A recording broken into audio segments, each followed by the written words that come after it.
Radio Universidad de Chile presenta Tras las líneas, conversaciones con Manuel Antonio Garretón, Premio Nacional de Humanidades y Ciencias Sociales. Programa producido en el Departamento de Sociología de la Universidad de Chile con el auspicio del Centro de Estudios de Cohesión y Conflicto Social, COES.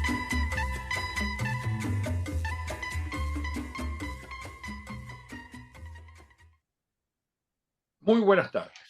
Bienvenidos y bienvenidas a Tras las líneas, el programa semanal del Departamento de Sociología de la Universidad de Chile y del COES, Centro de Cohesión y Conflicto Social, que se transmite por esta radio todos los martes y que después queda en las distintas plataformas.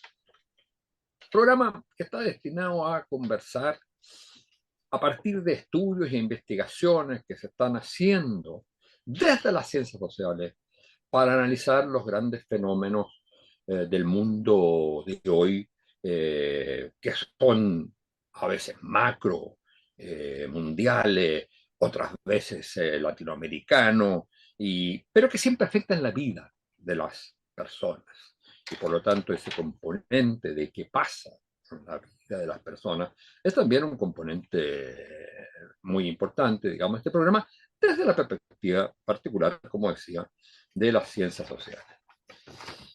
Y a propósito de los temas que afectan la vida de las personas,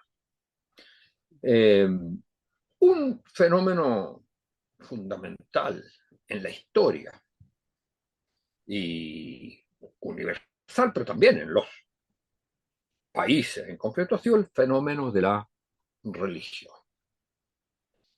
Fenómeno de la religión que en nuestro país estaba muy vinculado fundamentalmente a la religión católica, a las relaciones que tuvo en el siglo antepasado con el Estado, la vinculación que había entre la relación, digamos, de acuerdo entre Iglesia y Estado, a los mayores procesos de secularización.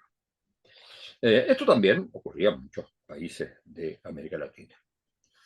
En el año 70, 80, en el año 70, en esa década, se escribió un libro cuyo artículo en breve fue publicado en la revista del Cuaderno de la Realidad Nacional, del Centro de Estudios de la Realidad Nacional que yo dirigía en aquella época en la Universidad Católica. Fue publicado, como digo, un libro que hablaba del refugio de las masas. Y el refugio de las masas era las iglesias evangélicas. Un gran libro pionero de Christian Lalièvre d'Épinay. Han pasado muchos años. En esa época se trataba de un fenómeno emergente, pequeño, aunque tenía algunas raíces históricas, y que era una crítica, de alguna manera, del mundo perverso, del cual intentaba alejarse, y alejarse de sus militantes, la gente que iba reclutando, criticaban el mundo perverso, perdido, la política, la economía, todo ello. Tenía, sin embargo, importantes aspectos que han sido siempre, de alguna manera, han estado presentes, por ejemplo, como ciertos comportamientos individuales y en ese sentido la lucha contra el alcoholismo. Pero era, como digo, minoritario y dedicado a sacar a la gente del mundo, convirtiéndolo de alguna manera en secta. Hoy día tenemos una realidad enteramente distinta. En países como el nuestro, pero sobre todo como Brasil, como Centroamérica, como Colombia, han tenido una muy importante crecimiento, no solo un tema cualitativo, sino también la preocupación por lo político, la intervención en lo político, como es el caso de Brasil, que es evidente, pero también en el caso de Colombia fue muy importante en la discusión sobre el plebiscito que se había llamado hace algunos años. En el caso de Brasil, apoyando a Bolsonaro. Además, en el caso de Brasil, es el 20% de la población. Bueno, en el caso chileno también ha habido una modificación. Uno, en un crecimiento vertiginoso. Hoy día hay un número muy, muy importante de 17, 18% de la población, por lo menos. Y no solo un crecimiento en número de personas, sino también un crecimiento institucional. Es decir, se han aprobado leyes que le generan instituciones a las iglesias evangélicas, un crecimiento enorme de las iglesias reconocidas por la ley, por el orden público, y, y eso va acompañado también de otro fenómeno, que es el abandono de ese principio que el mundo es perverso, sino que el mundo hay que intervenir en él, no aislarse, sino intervenir. Y entonces ha establecido relaciones muy importantes con la política. Bueno, sobre estos temas, se acaba de publicar un libro, un precioso libro de investigación periodística, que se llama En el nombre de Cristo, el poder evangélico en Chile, que analiza estos dos fenómenos a partir de entrevistas individuales a una cantidad muy grande de personas que han sido evangélicos importantes, no tan importantes, que han estado tiempos largos, que se han retirado algunos, que otros han quedado, y la manera como ha entrado o ha penetrado esto en las instituciones y sobre todo en las instituciones políticas. Se trata de un libro escrito por María Olivia Monker. María Olivia Monker es muy conocida y ya había incursionado en temas eclesiásticos o religiosos, si le quiere, con un libro muy importante sobre el Opus Dei. Ella es periodista, Premio Nacional de Periodismo en 2009, periodista de la Universidad Católica y profesora titular de la Universidad de Chile. Es autora, entre otros, de libros como El saqueo de los grupos económicos del Estado chileno, El imperio del Opus Dei, que ya señalábamos, la privatización de las universidades y muchos otros. Este último libro acaba de ser publicado y además es premio municipal de literatura y ha sido directora del Instituto de Comunicación e Imagen de la Universidad de Chile. Bueno, es sobre este libro, sobre los temas que toca este libro, que vamos a conversar con ella. Partiríamos primero dándole la bienvenida, María Olivia, con el hecho de qué factores explican, primero que nada, el crecimiento de este movimiento de las iglesias evangélicas, que son muchas. Habían en una época inscritas nada más que 260, hoy día son más de 7.000.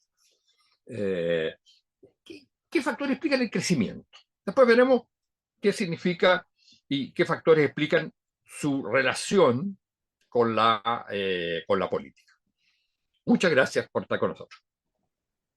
Gracias a ti, Manuel Antonio, por esta invitación. Me parece muy interesante poder conversar contigo, que justamente hacías esos recuerdos, ¿no es cierto?, desde los años 60, un tiempo en que nos conocíamos.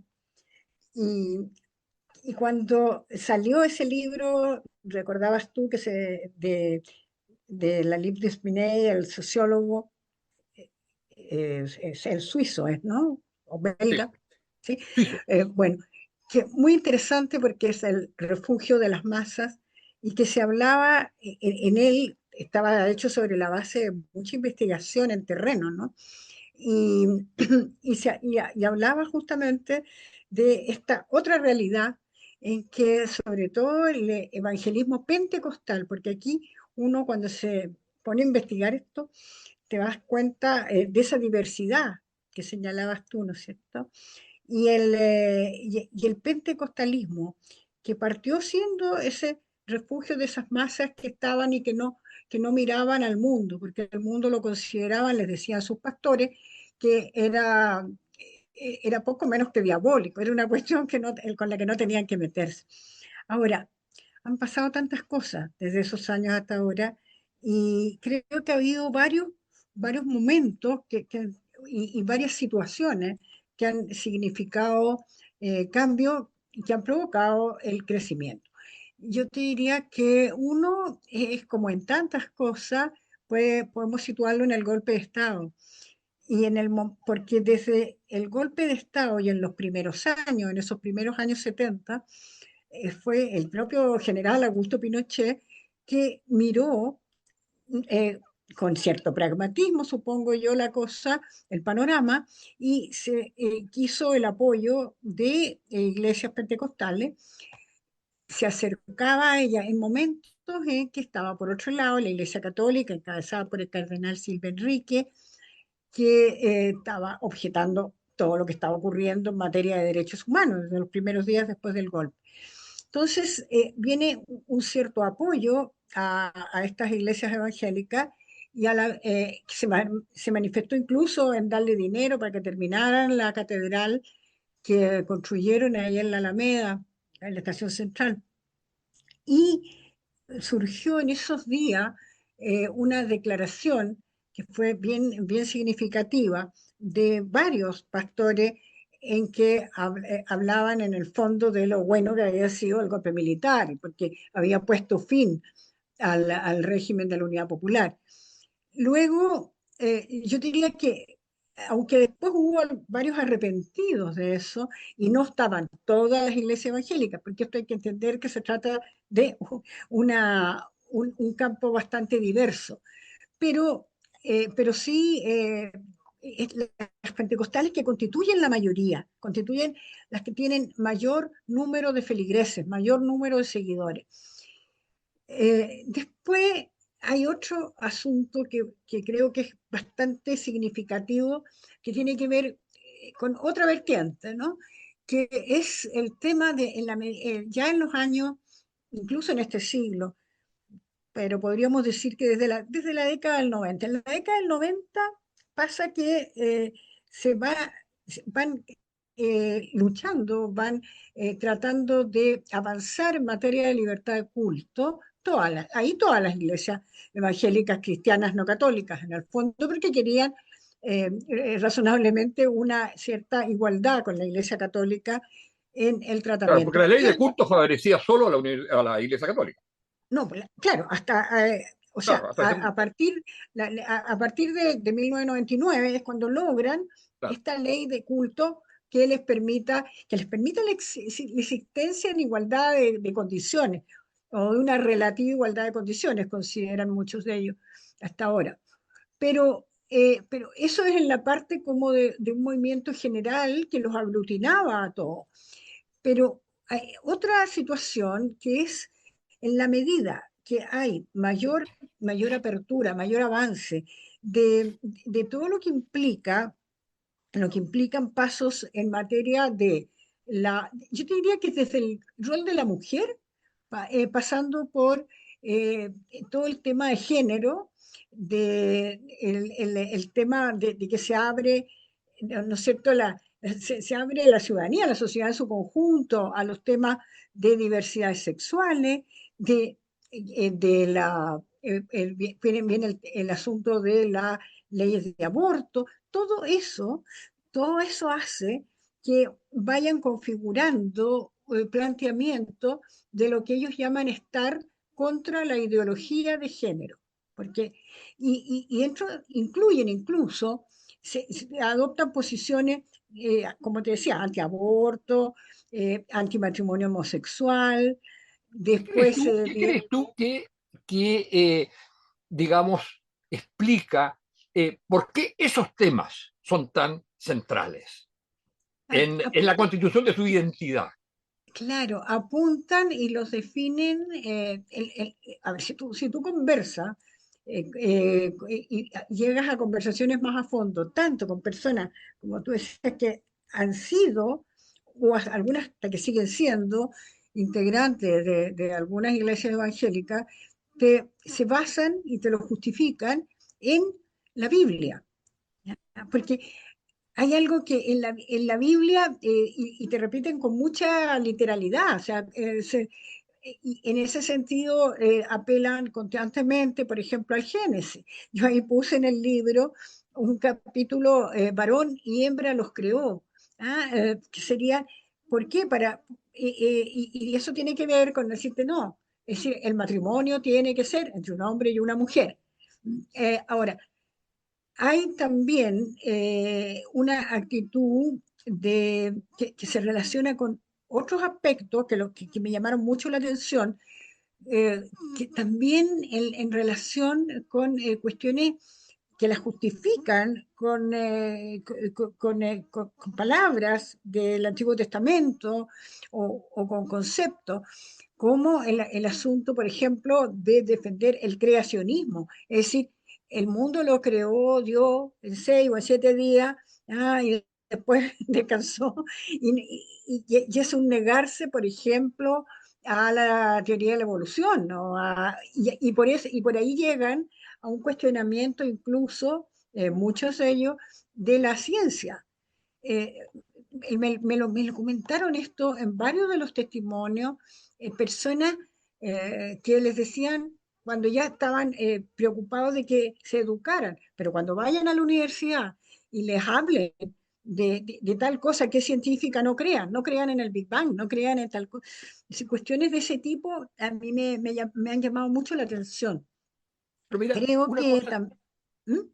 una cosa importante ahí eso es lo que les, digamos, prohíben. Pero, ¿qué le ofrecen?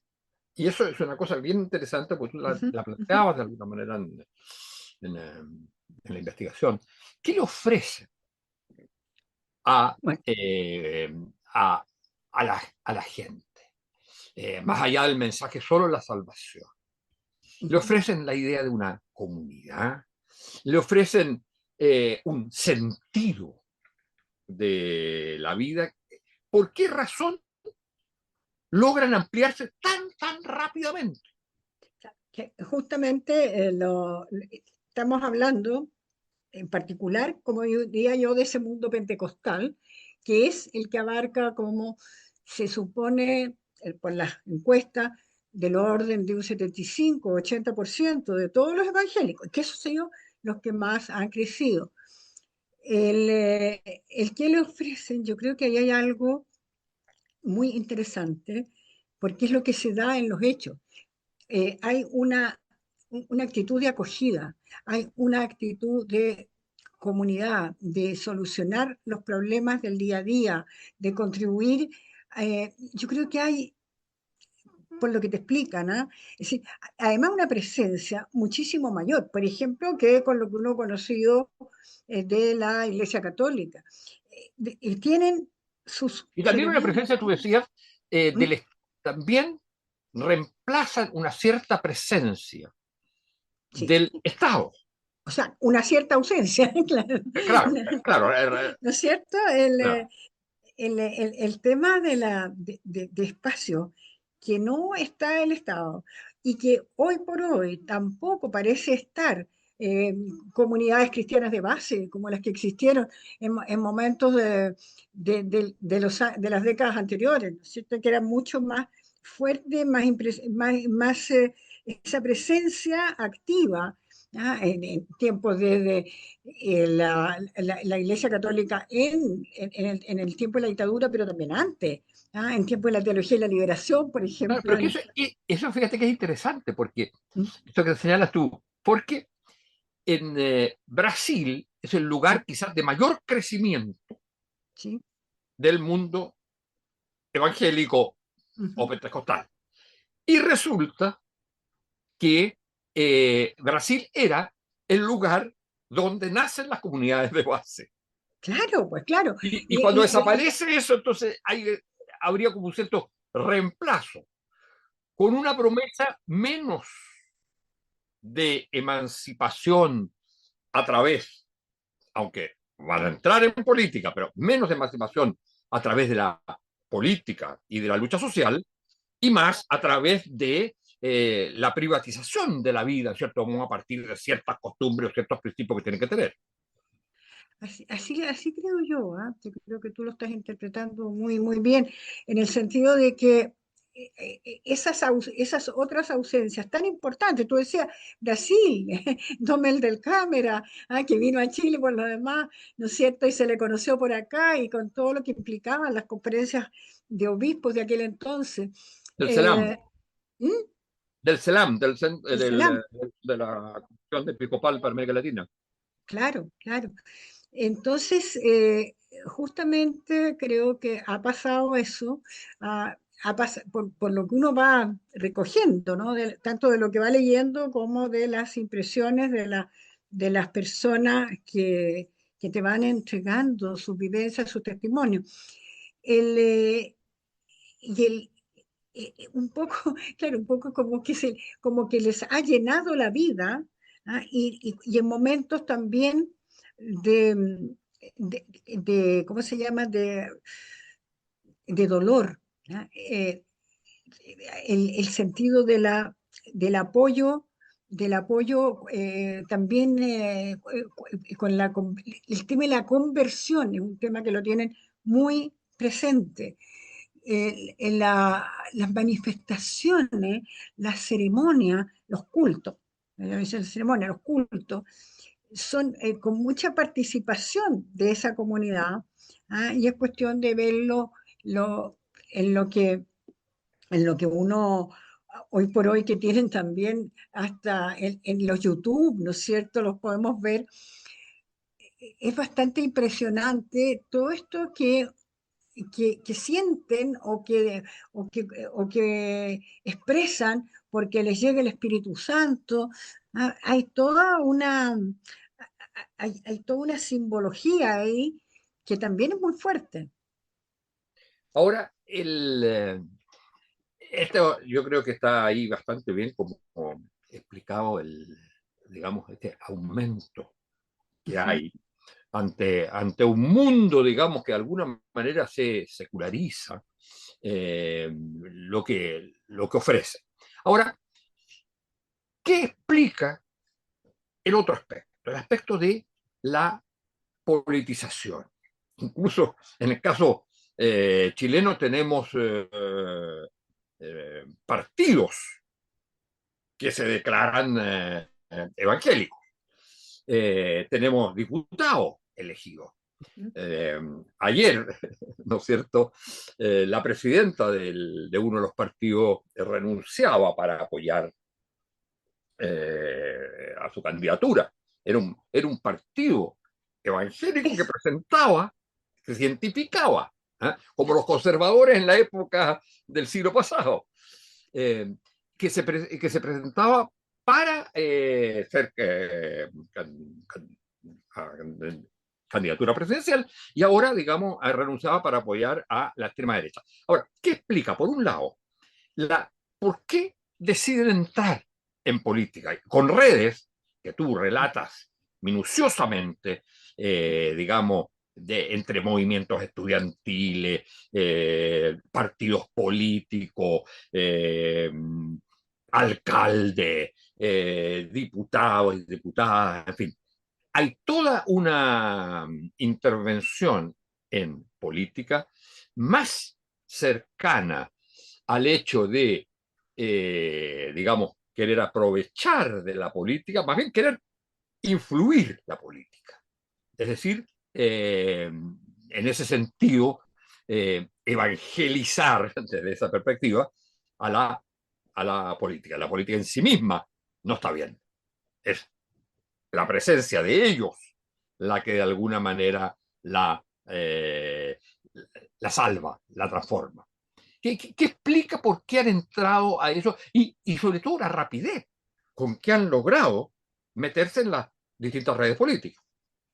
Mira, hay una cuestión ahí que, a ver, históricamente también hubo personas del mundo, llamémoslo protestante, porque de algunas de las iglesias más tradicionales, eh, que pudieron haber estado. O sea, algunos te dicen, no, sí, que no es que sea la novedad de ahora, sí, pero era más en forma aislada. O sea, tú has señalado muy bien esto del partido actual, pues. El Partido Social Cristiano, que se configuró hace 2 años, después del fracaso que tuvo el Partido Conservador Cristiano, porque no logró elegir los diputados, no elegir, elegir a los representantes en una de las elecciones, ¿ya?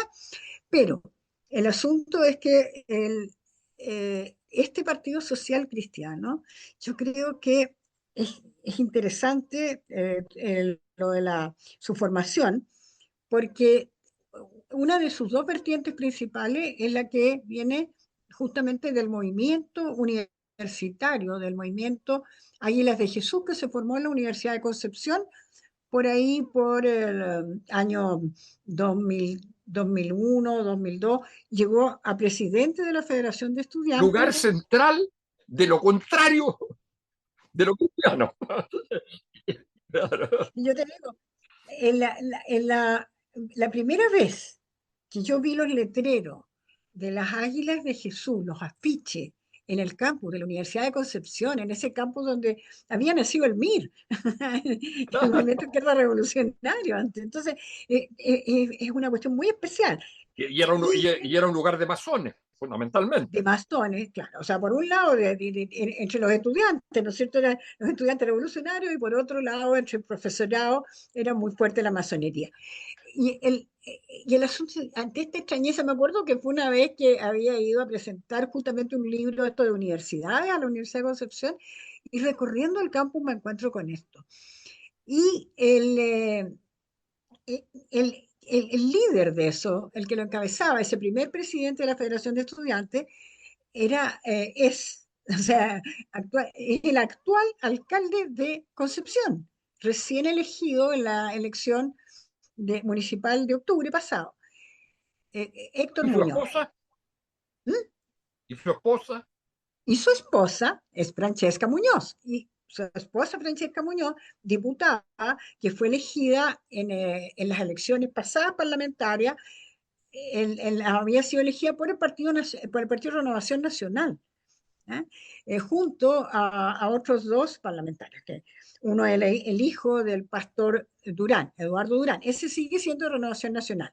Francesca se retiró hace pocos meses, se integró al Partido Social Cristiano, en que Héctor Muñoz, además de alcalde de Concepción, es vicepresidente de ese partido y es pastor, porque siguieron, y esto a mí me parece bien interesante porque sigue esta relación, religión política, ¿no? Porque durante los más de 20 años, ¿no es cierto? Él ha sido muy activo en su culto y como pastor del Ministerio Águilas de Jesús que se creó en 2010. Entonces, Y había es sido dirigente estudiantil. el mismo dirigente Bueno, estudiantil que estudió química y farmacia, químico farmacéutico, después desempeñó en años relativamente recientes, en el segundo gobierno de Sebastián Piñera, tuvo un cargo de Ceremi, de salud, y antes había sido core, consejero regional elegido. Mira, entonces, ¿qué es lo que uno ve? ¿Qué es lo que uno ve? Que han ido poco a poco. Lo que pasa es que tal vez nosotros, digamos, nosotros como observadores, académicos, periodistas, no nos hemos, no se percata, y no se percata la opinión pública porque tampoco aparecen en los medios de comunicación, no son figuras conocidas. Entonces, no es el típico que entrevistan, salvo cuando ocurrió lo de Concepción, qué impresionante, te decían mucho cuando fue elegido este alcalde en una ciudad como Concepción, que es una de las principales ciudades del país. Y ahí hay sorpresa, pero la verdad es que ellos vienen trabajando, yo diría, como muy eficientemente. Hay un momento en que deciden meterse en la política, y es el momento en que deciden meterse en la política, lo hacen sin que se viera mucho para afuera, pero también tú te puedes hoy día encontrar con que están proclamando todos sus principios y que tienen que ver mucho con esto que yo te señalaba antes de la agenda valórica.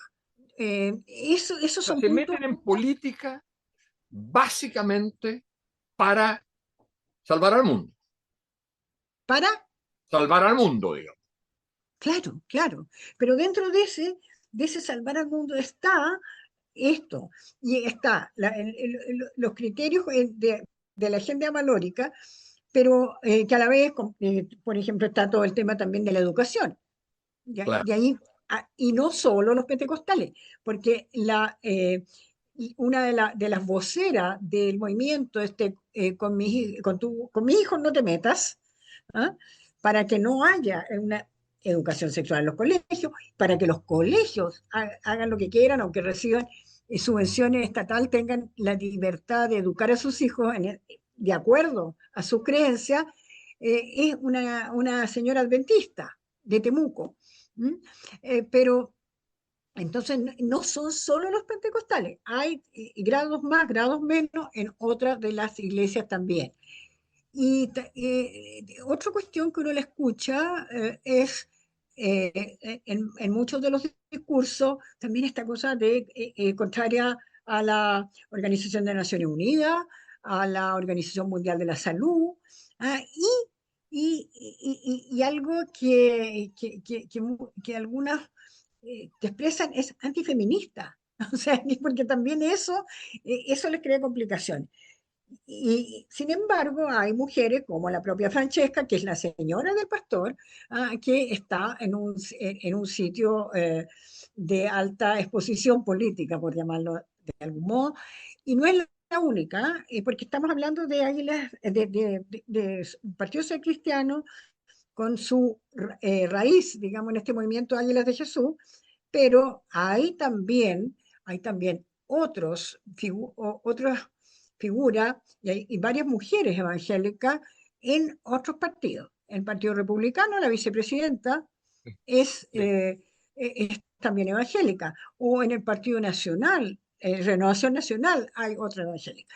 El, María Olivia, ¿sí? es que tenemos que terminar, entonces quería terminar ¿Mm? con una pregunta de cómo ves tú eh, el futuro o la perspectiva. ¿Va a seguir habiendo un crecimiento y seguir y teniendo una importancia creciente como la ha tenido en Brasil? ¿O esto va a venir un cierto momento de secularización de la sociedad, digamos, y quizás de reforzamiento de los componentes estrictamente políticos que hagan que la gente se encauce, no a través de los partidos religiosos a la política, sino a través de la política misma? Ujú. Mira, yo creo que lo de la secularización es un factor súper importante.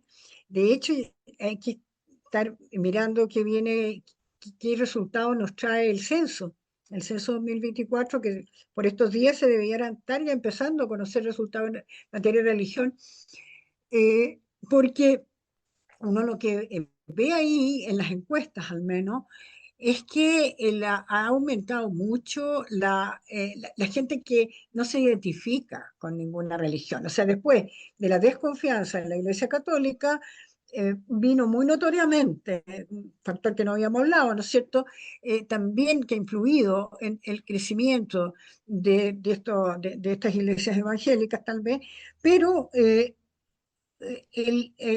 en los más jóvenes se nota también el que no profesan ninguna religión o no se identifican con ninguna.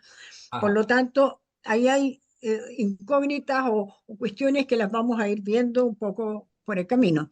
No, yo no tendría una respuesta taxativa a eso, o sea, no creo que, que sea así una tan evidente crecimiento. Ahora, también está por verse, noticia en desarrollo, como decimos en el lenguaje periodístico, qué ocurre con esto,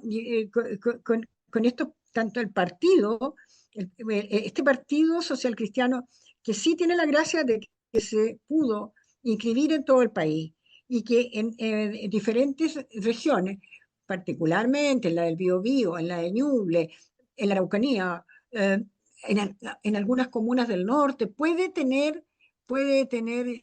llegada. Sin embargo, digo yo, habrá que ver lo que va sucediendo, ¿no? Y de todas maneras, hasta ahora han sido fuerzas que no son tan, tan mayoritarias, ¿no? Pero hay otra cosa que me la mencionaba algunas de las personas entrevistadas. Por ejemplo, que cuando se terminó el binominal, el hecho de que puedan haber partidos con menor cantidad de personas inscritas, también favoreció esta metida, esta incursión.